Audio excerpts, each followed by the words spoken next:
कि हम हर एक साल में 26 जनवरी को स्वाधीनता दिवस के रूप में मनाएंगे। आज हम गणतंत्र जिसको बोलते हैं उसे स्वाधीनता दिवस के नाम से मनाने का वो किया गया था। और वो 31 दिसंबर को जवाहरलाल नेहरू का रावी नदी के कड़ाके सर्दी में हजारों की भीड़ खड़ी होकर सुन रही थी। ये सोचने का प्रश्न है कि उस समय में उतनी ठंडी के बाद, उतनी असुविधा के बाद लोग खड़े थे। तो हम लोग को समझना चाहिए कि जो स्वतंत्रता हमने पाई है उसके लिए कॉस्ट पे किया है। लेकिन उसके पहले की बात हम करेंगे। उसके पहले मैं इतनी बात को ही करके एक लाइन बोलना चाहता हूँ। वतन पे जान निसार है, वतन के काम आएंगे। एक मलिहाबादी का शेर है, वतन के जान निसार है, वतन के काम आएंगे। हम इसी जमी को एक दिन आसमान बनाएंगे। हम इसी जमी को एक दिन आसमान बनाएंगे। और मैंने कभी लिखा था इस के बारे में कि अनेक कट गए, मर गए, मिट गए, कुछ भारतीय जेलों में रह के और चमक गए। अनेकों कट गए, मर गए, मिट गए, कुछ भारतीय जेलों में रहकर और चमक गए। कुछ की चमक अभी दिख रही है, कुछ इतिहास के पन्नों में से। एक ही पहचान है, एक ही कहानी है। हम सब मिलकर रहते हैं और सशक्त हिंदुस्तानी है। ये सशक्त हिंदुस्तान बनाने का पर्व है। तिरंगे की शान मातृभूमि का मान है, गणतंत्र हमारे भारत का निर्माण है। ये मैंने कभी लिखा था। बात जब हम बात कर रहे हैं 1929 के रावी तड़ी के नहर में, तो उसके पहले जाइए कि अगर हम 18 से 29 के बीच की यात्रा देखते हैं तो चाहे रॉलेट एक्ट का विरोध हुआ हो, या अगर बात कीजिए कि साइमन कमीशन का विरोध हुआ। अगर हम कॉन्स्टिट्यूशन की बात करें तो साइमन कमीशन का विरोध हुआ। साइमन कमीशन का विरोध होना और लाला लाजपत राय को मार दिया जाना, और लाहौर इसमें जुड़ा हुआ है। सो लाहौर, हम आज इसको भी याद कर सकते हैं कि लाहौर को हमको छोड़ना पड़ा, जिससे स्वतंत्रता में बहुत बड़ा हमको झेलम को छोड़ना पड़ा, जिसमें कभी अलेक्जेंडर को आने से रोक दिया था। ये दिन है, मुझे नहीं पता है कि ये कभी हमारे पास आएंगे कि नहीं आएंगे, लेकिन आज ये दिन है कि उन लोगों को याद करें जो वहां रहते थे, लेकिन हमें छोड़ना पड़ा और हम आज भारत में रह रहे हैं। लेकिन हो सकता है कि कभी ऐसा दिन आएगा जब ये सारी चीजें हमारी होंगी और हम अपने देश के जो गर्व है उसको प्राप्त करेंगे। ये नहीं जानते हैं हम। लेकिन देखिए, अगर बात कर रहे हैं, अगर हम कॉन्स्टिट्यूशन के बनाने की बात करें, मैं क्यों कुछ बता रहा हूँ कि आप लोग को जरूर पढ़ना चाहिए। क्योंकि एक व्यक्ति को अगर कॉन्स्टिट्यूशन नहीं पढ़ रहे हैं तो, क्योंकि ये बात मैं भी मानता हूं कि कुछ लोगों ने बात उठाई कि जो ऑर्गेनाइजेशन से प्रेम नहीं करता है वो कभी भी देश से प्रेम नहीं करता है। कि ऑर्गेनाइजेशन में आप क्या कंट्रीब्यूट करो, तो जरूर सोचना चाहिए कि जब भी आपको मौका मिलता है अपनी संस्था के लिए क्या कंट्रीब्यूट करो। ये इंपॉर्टेंट नहीं है मेरे लिए।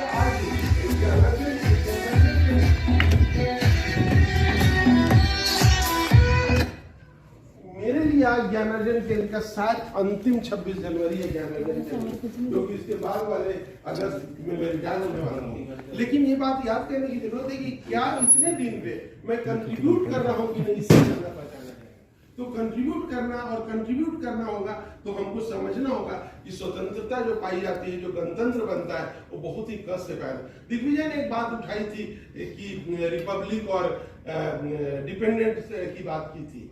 उसमें प्रोलेक्ट्रेट भी होता है और डोमिनियन स्टेटस भी होता है। तो हम बात करते हैं डोमिनियन स्टेटस की। डोमिनियन स्टेटस कांग्रेस की हमेशा मांग रही थी डोमिनियन स्टेटस की। उन्होंने एक बात जरूर बोला था कि अगर डोमिनियन स्टेटस आप 26-30 तक नहीं देंगे तो हम फिर स्वराज्य की बात करें। तो ये याद करेंगे। अगर हम बात करते हैं, अगर इंडियन कॉन्स्टिट्यूशन की बात करते हैं, तो हमको 1858 के एक्ट से देखना होगा। 1858 देखिए, 1891 की बात कीजिए, 1909 की बात कीजिए, 1929 की बात, 1919 की बात कीजिए और 1935 का ही एक्ट मुख्य रूप से कम 50 to 60% इंडियन कॉन्स्टिट्यूशन के रूप में कन्वर्ट हुआ है।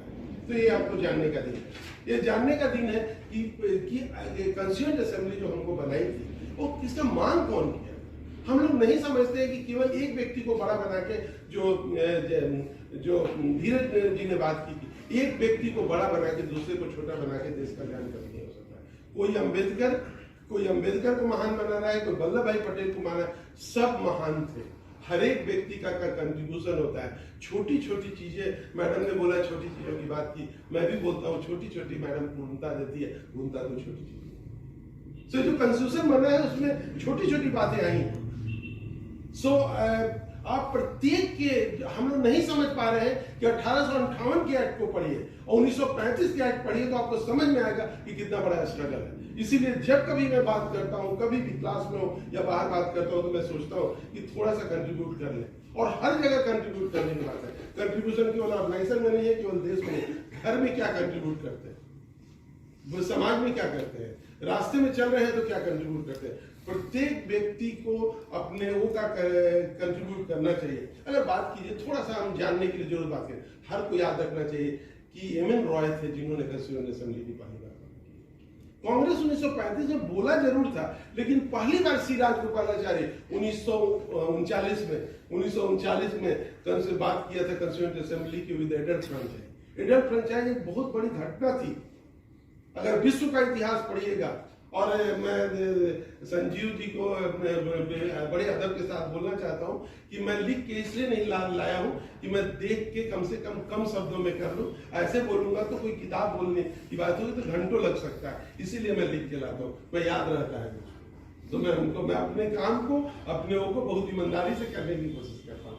तो इसलिए लिख के लाता हूँ, मुझे याद है पूरा है कंस्टिट्यूशन, और ये मैंने काफी पढ़ा है और काफी समझा और उसी के आदर्शों को पालन करने की कोशिश की। मैं नहीं बोलता कि मैं 100% मैं बहुत बड़ा विद्वान आदमी हूँ, मैं 1% हमेशा कोशिश करता हूँ कि बड़े लोगों को माने। अगर एमएन रॉय को याद कीजिए, सी राजगोपालाचारी 1939 में कैबिनेट मिशन प्लान फेल कर जाता है, तब कॉन्स्टिट्यूएंट असेंबली जब बनी थी दिसंबर 1946 के आसपास में, तो बाद में एक बार डिसाइड किया था, आपको पता होगा कि महात्मा गांधी और जिन्ना 2 मेंबर नहीं थे, अम्बेडकर चुन के नहीं आए, अम्बेडकर हार गए थे, बॉम्बे से इलेक्शन लड़े थे। तो अगर 389 लोगों का मेंबरशिप था और उसमें 292 जो थे, अब ये 292 थे जो हमारे डिफरेंट असेंबली से आए थे, और 93 प्रिंसली स्टेट से चुने हुए लोग आए थे, और 4 स्टेट हुआ करता था, कमिश्नरी हुआ करता था, मेवाड़ था, दिल्ली था, बलूचिस्तान था और अजमेर था। ये 4 ये लोगों ने मिलके ये बहुत महत्वपूर्ण बात याद रखिएगा, ये लोगों ने फ्यूचर में देश का डिसाइड किया है, क्योंकि बाद में जब स्वतंत्रता हो गई तो हमारे पास तो पार्लियामेंट था ही नहीं, तो शासन किसने चलाया ये जानने की जरूरत है। हम लोग को ये हर कोई किसी ने शायद नहीं बोला 2 साल 11 महीने और 18 दिन लगे, 11 सेशन लगे, और 146 दिन, मुझे लगता है कि 165 दिन का काम हुआ। हमको नहीं पता है कि 370 एंजर किया। सब लोग बाबा साहब अम्बेडकर की बात करते हैं तो लगता है कि बाबा साहब अम्बेडकर ड्राफ्टिंग कमेटी के चेयरमैन थे, उसमें बहुत सारे मेंबर थे। हम लोग नरसिंह राव को भूल जाते हैं, हम भूल जाते हैं एससी मुखर्जी को, हम भूल जाते हैं राजेंद्र प्रसाद को, हम भूल जाते हैं के मुंशी को। प्रियम्बल तो जवाहरलाल नेहरू कर दिया हुआ है, प्रियम्बल के 3 बार जो आपको बाद में 5 के रूप में आता है, तो 3 जो है डेमोक्रेटिक, सोशल और सेक्युलर जो बाद में आया है, लेकिन बाकी 3 सब जो आए हैं वो जवाहरलाल नेहरू के दिए हुए हैं।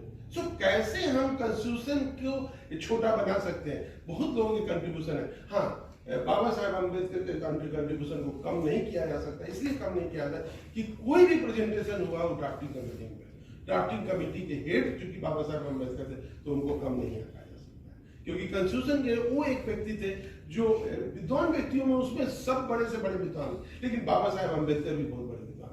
नहीं तो बाबा साहब अम्बेडकर जब डिवीजन हुआ तो बहुत कम काम हुआ था, तो मेंबर की संख्या तो बहुत घट गई थी मेंबर की संख्या, और जिनको बाबा साहब अम्बेडकर को जो लाए थे तो पाकिस्तान में चला गया वो बात, तो और दूसरे जो लाए थे वो अपने पाकिस्तान चले गए, वहां के लॉ मिनिस्टर बने थे, तो बाबा साहब अम्बेडकर यहाँ रह गए। तो लोगों को लगा कि बाबा साहब अम्बेडकर को छोड़ना नहीं चाहिए, तो बाबा साहब अम्बेडकर को लाया गया। इसी से पता लगता था कि बाबा साहब अम्बेडकर ने उस पीरियड में कितनी ईमानदारी से काम किया था, जिसके चलते उनको रखने की कोशिश की गई।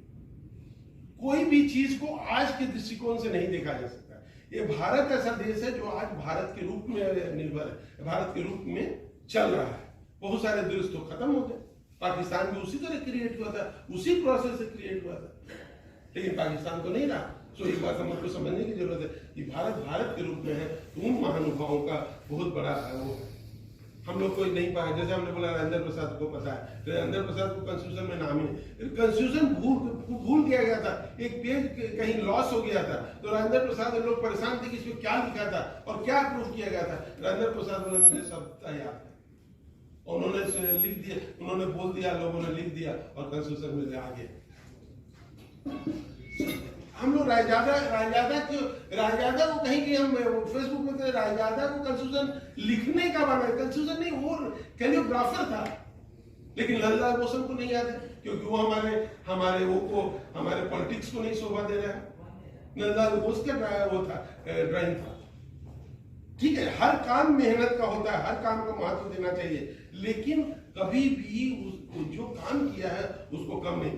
मुंशी थे, राजकुमारी अमृत कौर थी, बहुत लोग थे, मैं अगर नाम बोलूं तो काफी लोग का नाम बोल सकता हूं जिन्होंने, किसी ने कॉन्स्टिट्यूशन, किसी ने directive principle of state policy, किसी ने फंडामेंटल राइट लाया है। तो ये सब मेंबर कमेटी, बहुत सारी कमेटी के थे।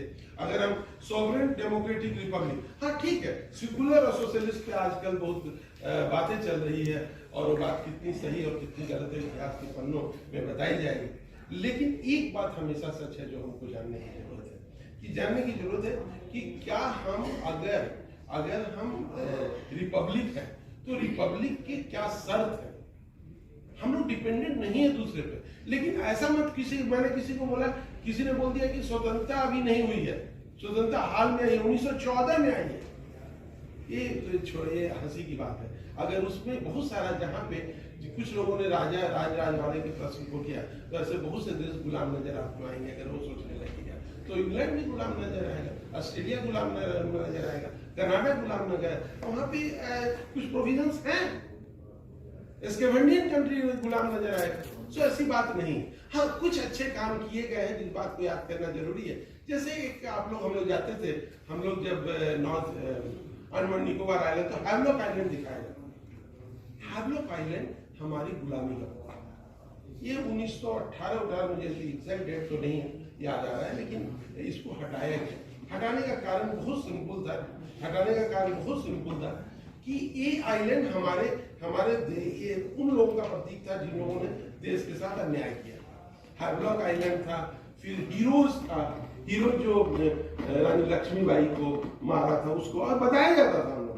दुख की बात है कि हम लोग को बताया जाता था, किसी को ये बात बुरी लगी, और बाद में हम लोग का नेताजी सुभाष चंद्र बोस, 3 आइलैंड जो हमारी गुलामी के प्रतीक थे, इन तीनों का नाम 18 में बदला गया। एक तरह का नाम है। ये बात ये भी कह सकते हैं कि जो हमारा जम्मू एंड कश्मीर में एक देश बोला जाता था, उसके अंदर, बाहर में तो राज्य हम लोग बोलते थे, लेकिन देश था, वहाँ का अलग झंडा था, उस झंडा को खत्म हो गया। सो एक बड़ी घटना है, छोटी मोटी घटना नहीं है।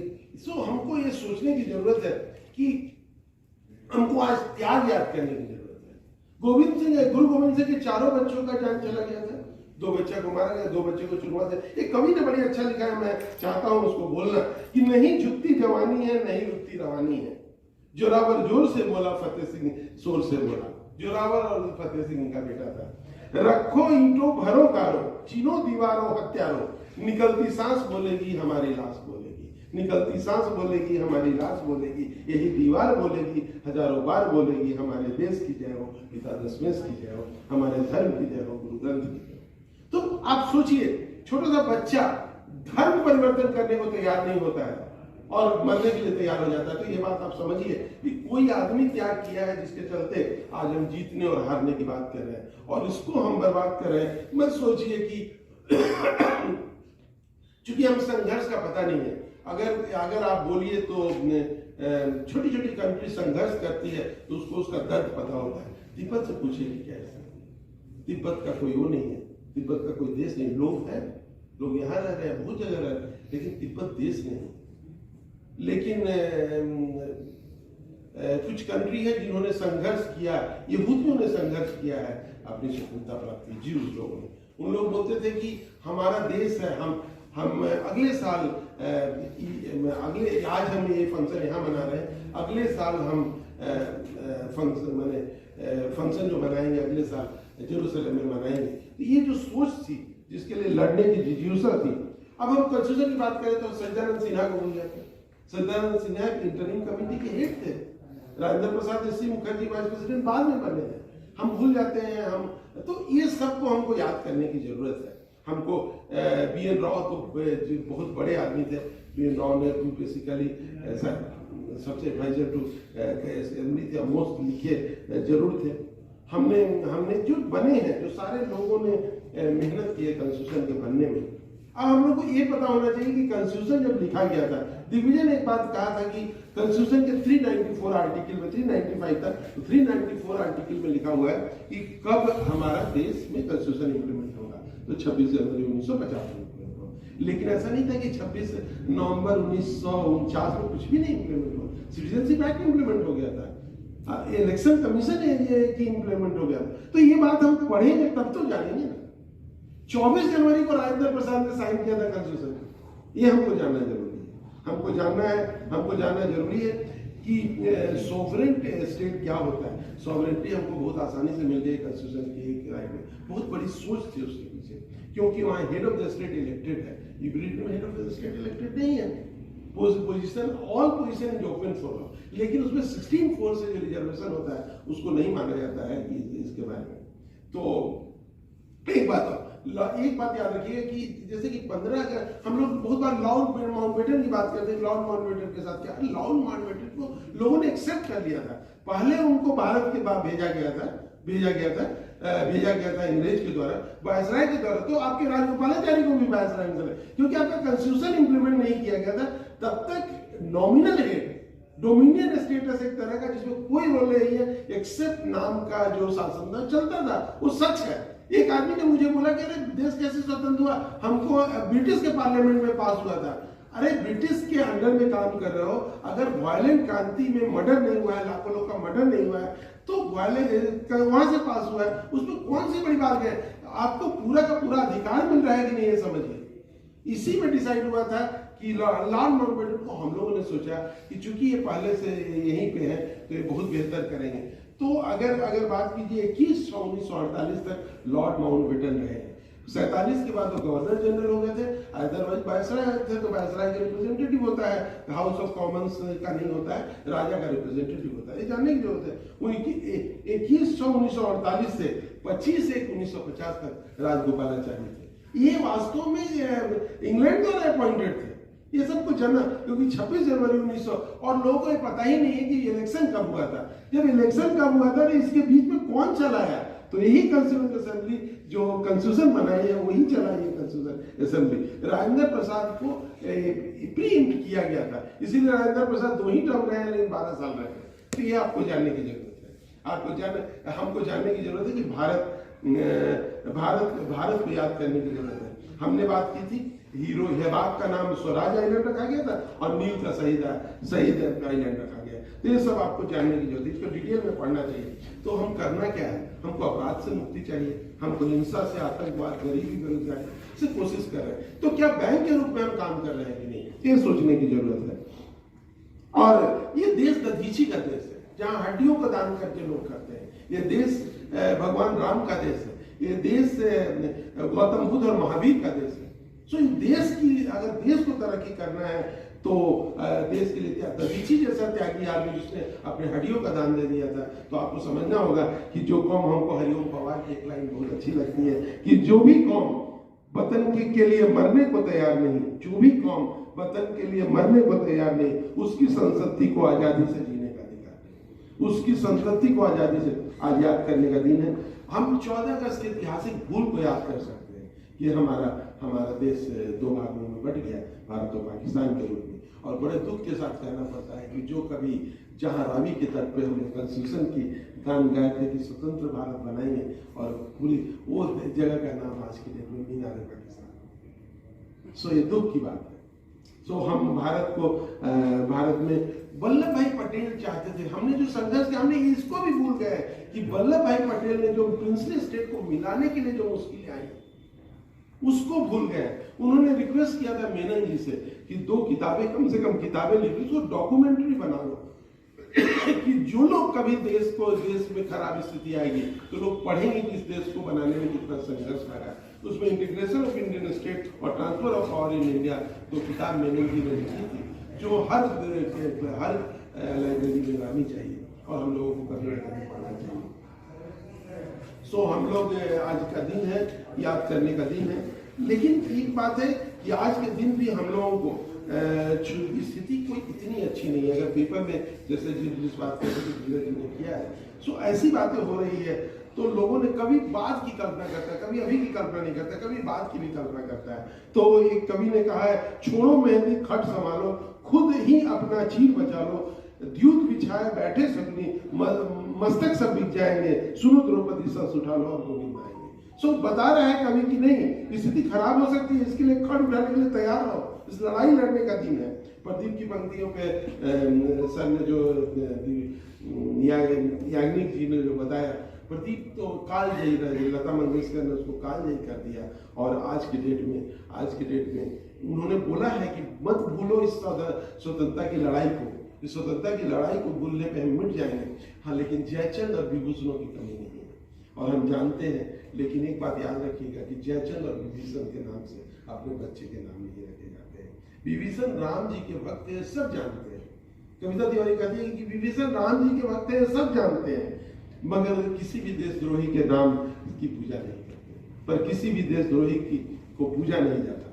देश को त्याग करने वाले का याद करना चाहिए, थोड़ा सा मेहनत भी करना चाहिए, थोड़ा सा लगना चाहिए। जो भी काम अपने को मिलता है बैंक में, बाहर जो भी काम मिलता है उसको याद करना चाहिए। वे भी आराम उठा सकते थे घर में रह के, वो भी आराम उठा सकते थे घर में रह के, उसको भी माँ बाप ने पाला था दुख सह कर। वे भी आराम उठा सकते थे घर में रह कर, उनको भी माँ बाप ने पाला था दुख। ये याद करने की जाए, इतनी सी बात हवाओं को बताए रखना, रोशनी होगी तो चिरागों को जलाए रखना, लहू देकर जिसकी हिफाजत की है हमने, उस तिरंगे को सदा दिल में बचाए रखना। ये तिरंगा को बचाने का दिन है, और हम लोग इसी बात को याद करते हैं। केवल एक बात हम याद दिलाते हैं कि माता हारी जो जिसके चलते काफी फ्रांस और जर्मनी में जो दोनों तरह से जो जासूस थी, अब उस जासूस को पे हम बिक रहे थे। उस जासूस के नर्तकी के डांस के लिए सारे लोग सीक्रेट बता रहे थे, और उसमें 50,000 लोगों की मौत हुई, और अंतिम में माता हारी को मारा गया। लेकिन जिस देश में एक नर्तकी के डांस के लिए हम पूरा का पूरा समाज और पूरा का पूरा देश और पूरा का पूरा सैन्य बीत जाता है, उस समाज का कल्याण नहीं हो सकता। तो हमको देखना है कि हम बिक तो नहीं रहे।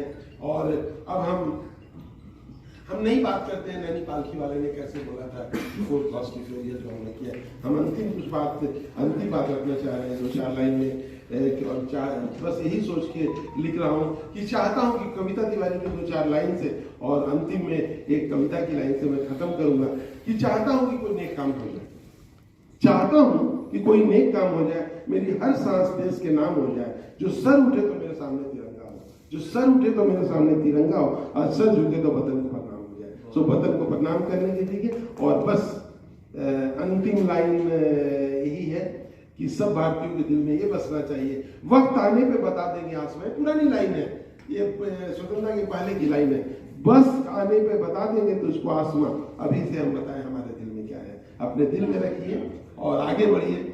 ना जो अब तक ना खौला हुआ खून नहीं वो पानी है, जो देश के नाम में आए वो बेकार जवानी है। सो हम लोग को जवानी मेंटेन करना है, आगे बढ़ना है, और देश में एक नया इबारत रचना है जिसको लोग याद करें। और कभी भी, और हम यही चाहेंगे आज, क्योंकि अंतिम गणतंत्र दिवस में अंतिम बात बोल रहे हैं, चाहेंगे जरूर एक बार डिटेल में पढ़िए।